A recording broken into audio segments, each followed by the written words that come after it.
Doctor সাহেব, স্ত্রীর ডেলিভারির সময় স্বামীকে ডেলিভারি রুমে যেতে দিন, যাতে সে কোনোদিন বলতে না পারে তুমি আমার জন্য কি করেছো।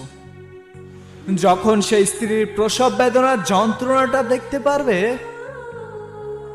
তখন সে বুঝতে পারবে তাকে বাবা ডাক শোনানোর জন্য একটা মেয়ে কতটা কষ্টের সম্মুখীন হয়েছে।